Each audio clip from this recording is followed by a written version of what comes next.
Today was great. You never quite know what you're going to get for a response from the guys, and we've been practicing well, but I wish we'd have practiced for a long time with the intensity that the guys practiced with today. Did the film review tell you anything you didn't think you saw Saturday, or was it about what you thought you saw? It's about what we thought, except as bad as it looks, we weren't that far away from plays. There was a lot of times we had runs fit up right, the gap was just a little too big, and there was one guy there to make it, and we didn't make it. And one more block on a couple plays on offense, and it's different. And again, any one of those things doesn't change the outcome of that game. We got whipped pretty good, but we weren't that far off from making a bunch of things work that didn't. Just your overall thoughts on the offensive line, where it's at, where it needs to go, if some younger guys need to be involved. What are you thinking about that group?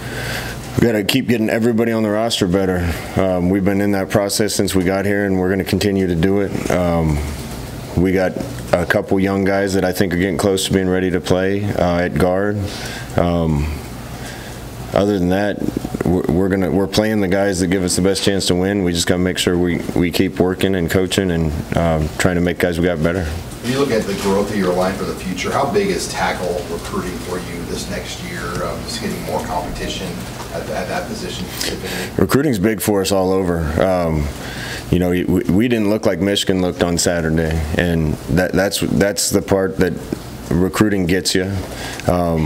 We got to continue to recruit well. Great thing right now for us in recruiting is I think we're going to be go out and tell people, hey, this is a big-time place and an unbelievable environment to play, and there's going to be an opportunity if you come in and compete to play early because of our holes and lack of depth in some places. What particular position did Michigan look the part where I want us to look more like that physically in a couple years?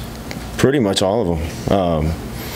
We ran a bunch of young guys out there, and they're going to be. We got some young guys that are going to be great players, but they have 22-year-olds out there, and we had 18-year-olds in some positions. They've recruited well for several years with Harbaugh. They've developed well. That's where I want us to be in a couple years. But hey, we're going to fight right now, and the guys we got are good enough to be a really good team if we put it all together. Is it safe to say right now, Scott, that Adrian will be your starter on Saturday? Yes, that's safe. And is it, I mean, how helpful might that be to the team, just to have that knowledge? More than anything, just having one guy getting the reps with the first group. Other than going into Colorado, we haven't played a game where we had one guy getting the reps that was going to play in the game, and that only lasted for 3 quarters. Both those guys, I think, have done a good job. They were under duress on Saturday, but Bunchy came in a good job. Adrian battled, and experiences like those are great for him to get, even though the outcome was very bad. What about your offense? Did you kind of expect in terms of maybe struggles, and what has surprised you? What do you think you guys have done well through 3 games? At times, early on, we look like a team that we need to look like, particularly in the Colorado game. There was a couple drives where we got things rolling and started using tempo and started gashing Troy, but it just wasn't consistent enough. I don't know how many first downs we had Saturday, and I don't care, but there weren't very many times Saturday where it looked like I wanted to look. So Martinez said today, getting first downs and then using tempo is really key in this offense. Is that, I assume he gets that from you guys. How do you guys view just getting that first set of change moving? The first down is important. What you don't want to do as a tempo team is go out, play fast, and go 3 and out, and put the defense right back on the field, then do it again. Pretty soon your defense is on the field for 40 of the 60 minutes and playing 110 snaps. And offensively, if we do better, it's going to help the defense. Defensively, if we do better, it's going to help the offense. And special teams has to do better for both sides.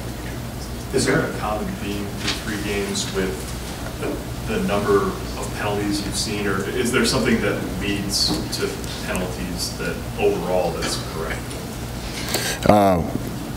hope it's correctable. We're working on it every day, but we have been for 3 weeks, and some of it hasn't been corrected. You know, I think some of them are decisions that we can continue to impress upon the guys. They got to make better decisions. There's some other ones, you know, hustling down there to try to get down as a gunner and running into a punt returner. That's mistakes you just can't make, and we got to fix all those things. We've been working hard to fix them. We're going to keep working hard to fix them. You had said going into the season that there's a lot you needed to learn about this team in games, you know, how they respond in games. Now you're 3 in. Is there anything that you've learned in particular, good or bad? Any things that you've learned? Yeah, we're learning a lot every week, and we'll continue to get to know our team better and keep trying to put them in the best situation we can.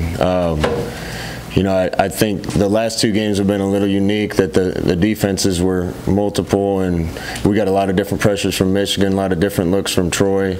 To have a chance against Michigan, we had to really utilize some schemes that were unique to that week. We didn't handle those very well as a team. That being said, we tried to stay pretty basic against Troy, and we didn't execute those things great. That all comes down to experience in the scheme and practicing better. And I wasn't happy with practice leading up to this week. If today's an indication, then we're on a better track this week. Scott, you said after the game that you were hoping you guys could hit the reset button. Having seen what you've seen this morning and then looking forward, how do you make sure it doesn't linger, that Saturday lingers into this next week? Well, I haven't been thinking about it since Saturday night, except coming in here and getting all these questions about it. You can't look backwards, you got to look forward. Looking forward, what are your thoughts about Purdue? They're a good team. I think Jeff Brom's one of the best coaches in the country. I think he did an unbelievable job where he is. I think he's smart. I think he gets his team playing well. They got some quarterbacks that can really throw it. They got a big-time receiver that's a young kid. They got some really good linebackers on defense, along with some other people. You know, it's a team that I think they're certainly not where they want to be from a record standpoint, but they got beat twice on last-second field goals, and the whole thing could be a little different with 1 or 2 plays. So not much different from us, other than they're coming off a win, and we're coming off getting our butts whipped. How important is a better start this week? 2 weeks in a row now, you guys have had these bad starts, and they've probably had some psychological tolls on the team throughout the first half. Yeah, we got off to a bad start in all 3 games. Really, that starts in the summer. It starts in the weight room. It starts everywhere. That when it's time to work out, run the first sprint, do the first rep of lifting, you got to be ready to go. I think our kids think they're ready to go, but we certainly haven't played well on defense in the first drive of Colorado, the first drive of Michigan. Offensively, we've come out and done pretty well at the beginning, and 2 of the games started with turnovers. We're not a good enough team to spot people 14, 17, or 20 points in the first quarter, and those are the first quarters we've had. With the new redshirt rule, it feels like there's more transfers in season than we've seen. What do you make of that trend? And you stay on the watch out kind of for guys that are popping up, you know, in early September that are leaving places. Yeah, I mean, we'll have a database. NCAA's creating a database of kids that are filing for transfer. There's nothing we can do about it. After really Monday of the first game week, we can't take any new kids into school. So there's nothing we can do about it now. That's a discussion for recruiting and down the road. I've heard you and players mention guys who love football. I know it's a broad question, but what is that for a player, which you are, a coach, what does that look like? What does that mean on a day-to-day basis? And how many more kinds of guys do you need to get who just live that reality? I want a whole team full of guys that are tough and love football. I think times when things are going real well and times when things are going really poorly, those are the best judges of your character.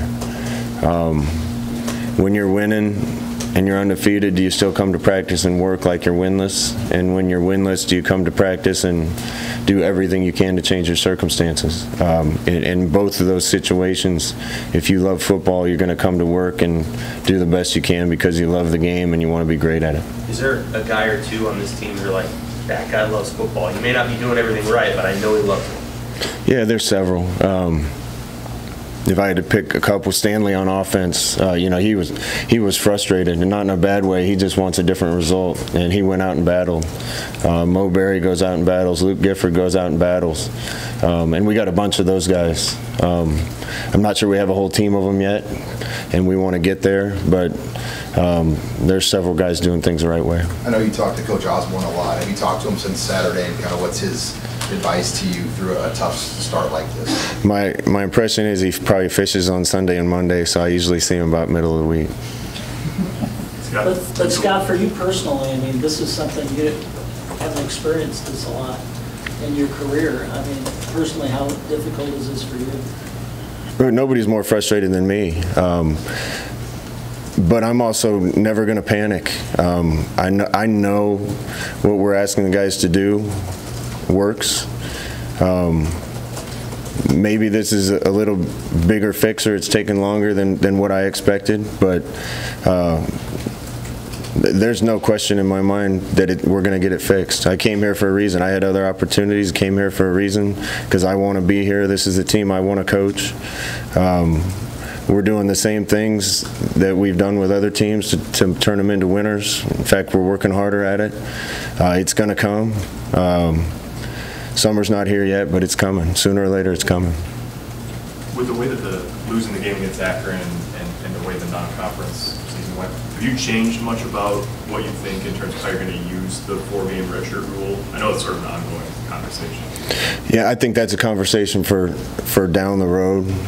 Right now, we're focused 100% on Purdue. They need this win. We need this win. I know their coach wants to win, expects to win. We want to win, expect to win. We're not changing anything we do, not even our approach to what's best for our kids, our young kids, or when they're playing or when they're not. As we get further along down the season, we'll evaluate which kids have played how many games, and if there's opportunity to get some young guys in that are ready, we'll continue to make those decisions each week. How would you characterize the psyche of the team? How would you describe it? I think they're anxious for the results to change. The majority of the team, I think, is frustrated and wants to go to work to change it. I'm not sure it's 100%. I can't look into the mind of each kid, but judging on how they came out and practiced today, I saw a bunch of guys that are fighting back to make it different. Luke Gifford was saying you guys had good Mondays, but you guys need to have better Wednesdays and Thursdays. How much of that has to do with getting in the film room on their own time and doing a little of the details after practice? It's everything. I'm not sure it's film room as much as just coming ready to go every day, and understanding that you win the game on Monday, Tuesday, Wednesday. We started off the week really well last week, and then it got progressively worse on Tuesday, Wednesday, Thursday. I'm not sure why. Hopefully it doesn't happen this week. Our best week of preparation was the Colorado game week as a whole. And I talk about being better every single day. We weren't better in preparation the last 2 weeks. And there's a lot of circumstances with new quarterbacks and things of that nature, but there's no excuse. If you're going to get ready to play well, it doesn't just happen on Saturday. It has to happen on the field at practice. You talked to some different quarterbacks over the years and running them different amounts. What have you learned about how much of that you want from Adrian on a game-to-game basis, and then where does health factor in that?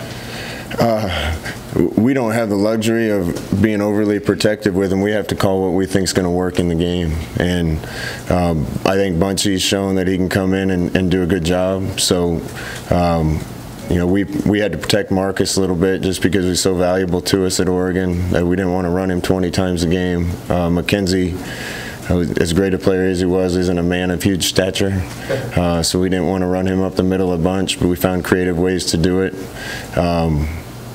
You know, Adrian's a little different. Adrian's weighs about as much as I did when I was playing here, and I think in the future he'll be durable enough that we can do about whatever we want to him.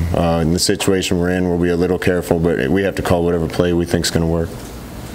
We haven't asked you yet about October 27th, just having that game on the schedule. Do the positives kind of outweigh the negatives, having to play a game on your bye week? Yeah, we discussed that, and at the end of the day, it wasn't my decision. I still wish Akron would have played us on Sunday morning. I think that would have helped our team out a lot of ways. Playing 12 straight games isn't great for the kids. They need some time off. It's not great for the coaches. We need to be out recruiting on that week. But these guys have worked hard enough. They deserve to play 12 games, and I'm just grateful that somebody agreed to come in here and play us, and look forward to that. In the past, when you've played a lot of consecutive weeks the last couple of years, have you sent coaches out still in spot situations that week recruiting, or have you got to keep them all year? Yeah, recruiting is important. I think we can see it as a coaching staff. We got to continue to try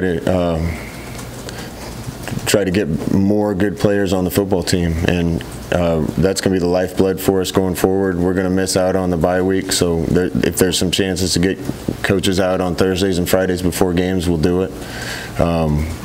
But we're not going to do it at the cost of getting our team ready to play. What in general makes for a successful punt return, kickoff return game, and then I guess what's been lacking in that regard so far? Well, fielding punts and not giving up touchdowns on punt returns would be a good start. One more for Coach. You want to, I mean, your punt returner did not field that punt, but you guys felt good enough to put him back out there again. So was that sort of a, we still believe you can do this kind of gesture after that play? No, to be honest with you, we're going to put the guy out there that we think can do the best job, and we'll evaluate that every week and make sure we're putting the guys out there that are give us the best chance to be successful in any play. But we're also never going to give up on a kid, and they need to know that. They need to know that mistakes aren't going to get them cut or benched immediately. Mistakes aren't going to get them cussed at, and the only chance to help someone improve is to support them and help them and teach them.